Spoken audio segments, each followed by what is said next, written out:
नमस्कार दोस्तों, मैं धर्मवीर बघेल आप सबको सुबह सुबह की नमस्कार करता हूं। आप सब लोग ठीक ठाक होंगे और श्रावण का महीना चल रहा है। ये बहुत पवित्र मास है और इस महीने में आप सब लोग जानते हो कि प्रकृति भी अपना पूरा रूप सौंदर्य से ढक लेती है। जहाँ बरसात होती है, हरी हरी घास आ जाती है, तमाम लोग इस चीज़ को एक सौंदर्यीकरण प्रकृति को मिलता है। आप सबको सावन मास की बहुत बहुत बधाई। आज के मेरे दो विषय हैं और जो आप लोग भी इस चीज़ को जानते हो कि ये चल रहा है कि गोली किसने चलवाई, गोली किसने नहीं चलवाई, और गोली किसके आदेश पर चली और किसके आदेश पर नहीं चली। आप जानते हो कि दो प्रकरण हुए। एक तो राम मंदिर की जब आंदोलन हुआ था उन लोगों पर गोली चलवाई, और एक प्रकरण जो आज के परिप्रेक्ष्य में है, जो जंतर मंतर पर जो पैलेट गन चलवाई। मैं एक कानूनी तरीके से आप दोनों प्रकरणों को अच्छी तरह से समझाता हूँ। और दूसरा प्रकरण आज का ये है कि पप्पू यादव जो उन्या से सांसद हैं, उनके द्वारा एक साधु का वेश धरकर और एक पेटी सामने रखकर चंदा चोरी का पूरा चित्रण करा गया है, उसके विषय में। अब पहले वाले विषय पर आते हैं। आप सब लोगों ने देखा कि दोनों में बहुत ज़्यादा अंतर है। जंतर मंतर पर जो प्रकरण हुआ, हम सब लोग जानते हैं कि कानून में एक ROPD होता है, राइट ऑफ प्राइवेट डिफेंस। आत्मरक्षा में गोली चलाना होता है।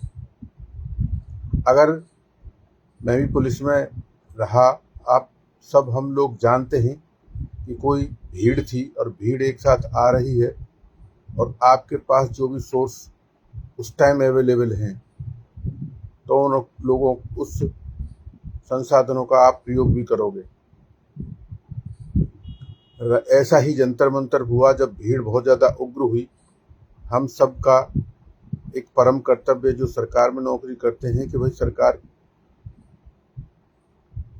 के ने जो हमने शपथ खाई है कि मैं जल में, थल में, नभ में हमेशा से देश की रक्षा के लिए तत्पर रहूंगा और देश की रक्षा करूंगा अपने मरते दम तक। जो जंतर मंतर पर लोग थे, एक तो ये था कि वो संसद भवन की तरफ भाग रहे थे और जो पीछे के जो पुलिस वाले थे उन पर बहुत सारी मारपीटें और बहुत सारे उनके भी सर फोड़े गए थे। पत्थरबाजी हुई थी, दोनों में ये हुआ, पत्थरबाजी हुई थी वहाँ। तो जो पैलेट गन चलाई जिस बंदे पर थी, जिसका हर एक, जब कोई आंदोलन होता है तो हर एक पुलिस वाले को एक स्पेसिफिक कार्य दिया जाता है कि भाई तुम्हारा काम आंसू गैस छोड़ना है, तुम्हारा काम पानी बौछार करना है, तुम्हारा काम डंडे का है, तुम्हारा काम इसका पैलेट गन का है। ये सभी चीज़ें पहले से निर्धारित करके उनको सही तरह से दे दिया जाता है कि भाई आपको ये कार्य करना है स्पेसिफिक। तो जंतर मंतर पर जो चीज़ें हुई वो एक आत्मरक्षा में चलाई गई गोली थी, ठीक है। और ये गोली वो बुलेट प्रूफ बुलेट नहीं थी जिससे किसी की आदमी की जान जा सके। ये वो पैलेट गन थी कि जिनको खाली एक अवरोध के लिए रोका जाता है कि जो भीड़ है वो थोड़ा सा रुक जाए, ये के लिए। लेकिन दूसरी तरफ आपको मैं बताना चाहता हूँ कि क्यों राम भक्तों पर जो गोली चली थी उसके पास ये आत्मरक्षा का नहीं था, राइट ऑफ प्राइवेट डिफेंस नहीं था। क्यों कि जब आदमी गुम्मद के ऊपर चढ़ गया और नीचे से आप गोली मार रहे हो, और वो भी कौन सी हो रहा है, बुलेट जिससे जान जा सकती है, पूरी पूरी गई, जाने भी गई। तो कानूनी तौर से जो राम मंदिर के आंदोलन में जो ऊपर चढ़ गए थे, गुम्मद के ऊपर चढ़ गए, उनके पास राइट ऑफ प्राइवेट डिफेंस नहीं था, उन्होंने इसे किया। और जो नीचे वालों ने जानबूझकर उन पर गोली चलाई कि उनको मारना ही था, उनका इंटेंशन यही था कि भाई इनको मारो। तो जो बुलेट चली नीचे से अयोध्या में राम भक्तों के ऊपर, उसमें जो गोली चलाने वाला था उस पे ऊपर कोई जानलेवा हमले की कोई आशंका नहीं थी। जो बात समझ में आने की है कि जो आदमी राम भक्तों पर नीचे से गोली चलाता था उसकी जान माल को कोई नुकसान नहीं कर रहा था, वो आदमी जो गुम्बद के ऊपर चढ़ा के जिस उसको गोली खानी पड़ रही है। तो दोनों में जमीन आसमान का अंतर है। एक आदमी अपने आत्मरक्षा के लिए, अपनी खुद की सेफ्टी के लिए किसी पे खाली पैलेट गन चला रहा है, और पैलेट गन कोई इतनी नहीं है कि वहां जितनी ज्यादा चल गई पैलेट गन है। हम सब जानते हैं अच्छी तरह से कि किस तरह से आज की तारीख में देखो कहाँ भी हॉस्पिटल में वगैरह भी मैनिपुलेट कर देते हैं लोगों को, लोग अपनी अपनी उसको चीज़ों को, मेडिकल को। तो दोनों में इनमें बहुत ज़्यादा ज़मीनी अंतर यह है कि एक राइट ऑफ प्राइवेट डिफेंस में चलाई गई गोली और एक राइट ऑफ प्राइवेट डिफेंस में न होते हुए भी गोली चलाना, और वो गोली चलाना जिससे आदमी की बिल्कुल साथ जैसे ही गोली लगा उसकी मृत्यु हो जाए। ये दोनों में ज़मीन आसमान का अंतर है। अब बातें आते हैं कि भाई ये दिया जा रहा है कि भाई ऑर्डर किसने दिया। भाई ऑर्डर की बात ऐसी होती है, हम सब लोग इस चीज़ को जानते हैं कि कानून के तहत ही देश चलता है, ठीक है, और कानून के ऊपर ही सभी चीज़ें टिकी होती हैं। कोर्ट के अंदर भी कानून के हिसाब से ही सारी चीज़ों को आदेश दिए जाते हैं और उनको निर्णायक रूप में लिया जाता है। बात हमेशा से पहले से होती है कि हर एक आदमी को अगर कोई आंदोलन होता है तो उसमें हर एक आदमी की स्पेसिफिक दिशा निर्देश दिए जाते हैं, जिसकी वजह से ही तमाम चीज़ों को होते हैं। अब आ जाते हैं दूसरी बात पर। इस तरह से पप्पू यादव हैं, पूर्णिया से सांसद हैं, उन्होंने पार्लियामेंट के अंदर और बिल्कुल साधु का वेश बनाकर दान पेटी रखकर पूरा का पूरा एक चित्रण किया है, उस पर भी लोग आजकल बोल रहे हैं।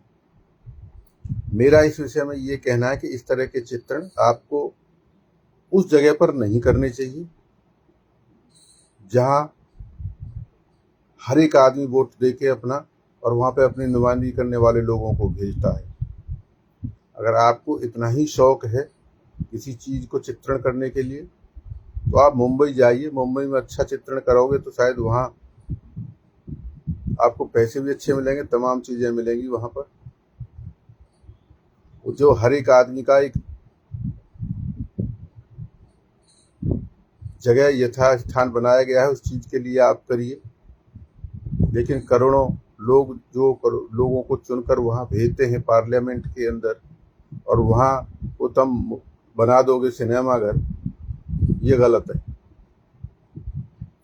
विरोध करना आपका काम है, विरोध करिए, लेकिन विरोध उस जगह करिए जहां बोलने के लिए बात कही जाती है। आप क्यों नहीं बोलते?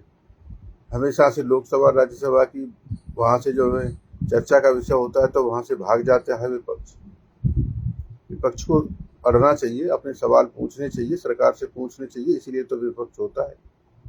लेकिन इस तरह की कंट्रोवर्शियल करके।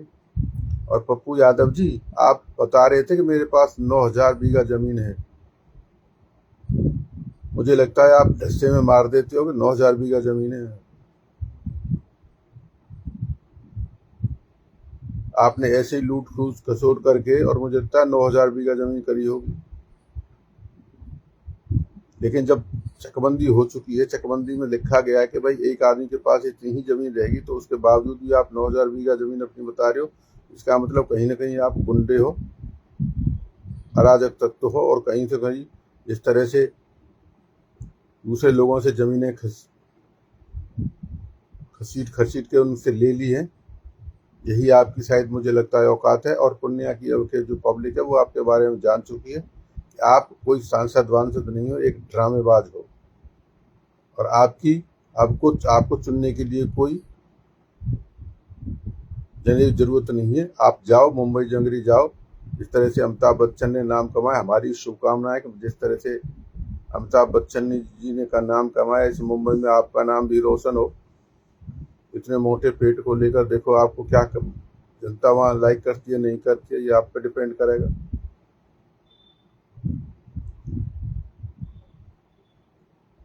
तीसरा ये है कि भाई सावन का महीना हो रहा है, कावड़ लोग लेके आ रहे हैं,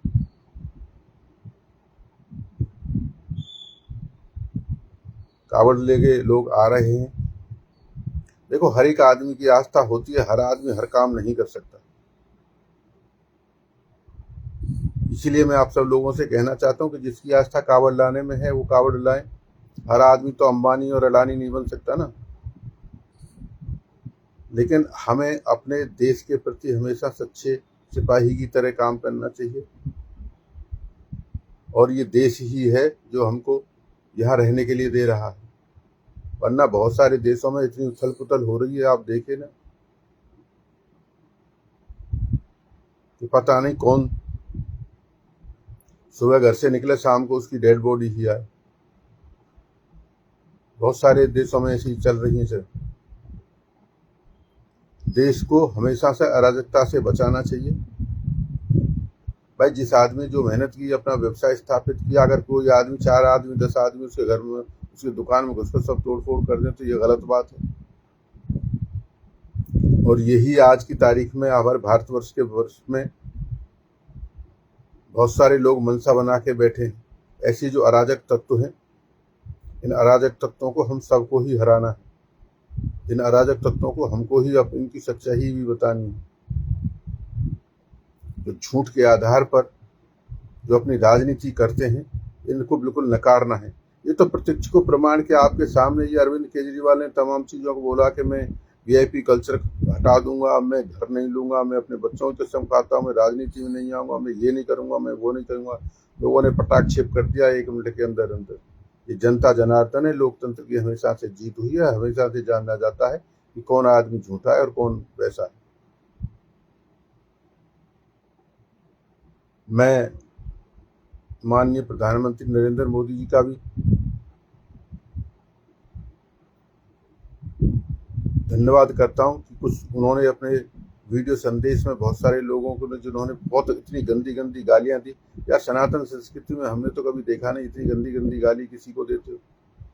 मैं उन माता पिता को भी देखता हूँ कि उन माता पिता की औलादें जो इतनी गंदी गंदी गालियां, एक प्रधानमंत्री जो 76 साल के हो गए, उनको इस तरह से गंदी गंदी गालियां दी गई, उनके शारीरिक उस चीज पर बोला गया। क्या आपकी मानसिकता होगी उस टाइम? और क्या आपकी उस घर में, जिस घर में आप रह रहे हो, उस घर में आपके माता पिता क्या आपके बारे में सोचते होंगे? मुझे लगता है तो आप तो एबेंडेंट बच्चे हो गए, मुझे लगता है ऐसा होगा। आप किसी चीज का विरोध करिए, लेकिन विरोध का भी एक दायरा होता है, विरोध की भी एक संस्कृति होती है, एक विरोध की भी किसी भी करने की एक मर्यादा होती है, विरोध करने की भी एक अपनी भाषा शैली को अपने रखिए। भाषा शैली अगर आपकी गंदी होगी, अमर्यादित भाषा होगी आपकी, तो आपके विषय में लोग आपके परिवार के विषय में ज़्यादा जाएंगे कि आपके परिवार में जो सिखाया गया है ना, तो वो आपको इसी तरह सिखाया जाए कि आप किस तरह के लोग हो, किस तरह के लोगों में पैदा हुए और किस तरह से लोगों के में आपका आचरण रहा है, किस तरह के आचरण आपने सीखा है। अगर इस तरह की गंदी गंदी गालियाँ जो दी जाती हैं, ये बहुत ही निंदनीय है। और मैं तो भर्त्सना करता हूँ इसकी। इस तरह की हमारे बच्चे कभी कोई किसी को कोई कहीं नहीं कहता है। वही बच्चे होते हैं जो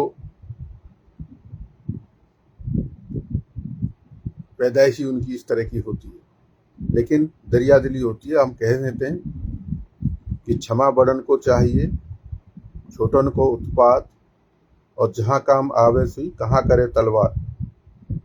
प्रधानमंत्री जी ने अपना बड़ा दरिया दिल दिखाकर उन्होंने सबको है कि भाई चलो ठीक है, बच्चे हैं, लेकिन हम सब लोगों की अब रेस्पॉन्सिबिलिटी बनती है इस चीज को हम सुधारें। बहुत सारे आपको देख जो सोशल साइट पे बहुत सारे माफी लोग मांग रहे हैं। चलो देर आए दुरुस्त आए, लेकिन आगे भी आप ये प्रण लो कि आप तो करोगे नहीं, लेकिन और 10 बच्चे जो वहाँ गालियां दे रहे थे उनको भी सुधारने की कोशिश करोगे। आपने मेरी बात सुनी, आप सब लोगों का बहुत बहुत धन्यवाद। आज का जो विषय यही है कि गोली चलाने वाले में कि राइट ऑफ प्राइवेट डिफेंस बहुत ज़्यादा ज़रूरी चीज़ है। आप कानूनी तौर से भी किसी चीज़ को समझिए। किसी चीज़ को हमने हर आदमी को कहते हैं ना, और पप्पू यादव के बारे में कहता हूँ, यही कह सकते हूँ मैं कि जिसका काम उसी को साज है और करे तो डंडाबाज है। अरे पप्पू यादव जी, आपको सांसद बनाया तो अपने संसद में अपने वक्तव्य को रखिए, अपने विपक्ष के सवाल पूछिए। आप ये मुंबईया वाला काम मत करिए। और ये निर्णय नहीं है साधु बन के साधुओं के संतों के लिए, साधु संत बनना है तो साधु संत बनिए, हमारे सनातन संस्कृति के बारे में लिए, परोपकार के बारे में सोचिए और लोगों के बारे में अच्छे अच्छे के सोचिए।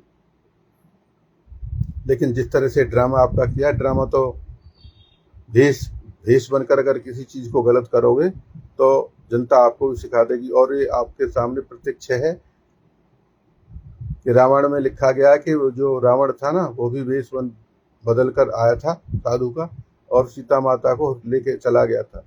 आज उसी रूप में आपने भी यही काम किया है, तो आपका अंत भी देख लेना निश्चित है।